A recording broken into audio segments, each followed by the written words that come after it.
Hello అందరికీ welcome to my channel. ఇవాల్టి కథ కప్ప చూపిన దారి.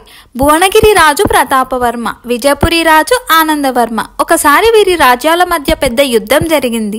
చిన్న సైన్యంతో ప్రతాపవర్మ, పెద్ద సైన్యంతో ఆనందవర్మ యుద్ధం చేశారు. ఎవరి శక్తి కొలది వారు పోరాడారు.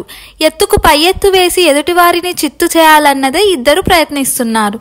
కానీ ప్రతాపవర్మ ఓడిపోయే పరిస్థితి వచ్చింది. యుద్ధంలోనూ బాగా అలసిపోయాడు.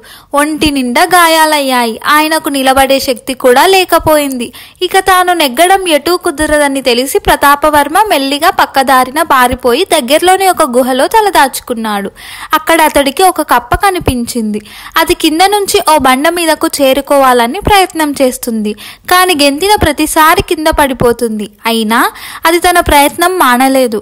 అలా గెంతుతూనే ఉంది. చాలా ప్రయత్నాల తర్వాత అది అమాంతం రాయి మీదకు చేరింది. దాని పట్టుదల చూసి ప్రతాపవర్మకు జ్ఞానోదయం అయ్యింది. ఎన్ని కష్టాలు ఎదురైనా సరే పట్టుదలతో ప్రయత్నిస్తే అనుకున్నది సాధిస్తాం అని తెలుసుకున్నాడు. ఈసారి తప్పక శత్రువులను ఓడించి తీరాలి అని గట్టిగా అనుకొని మళ్ళీ యుద్ధ క్షేత్రానికి వెళ్ళాడు. సరికొత్త వ్యూహంతో తన సైన్యాన్ని ముందుండి నడిపించాడు.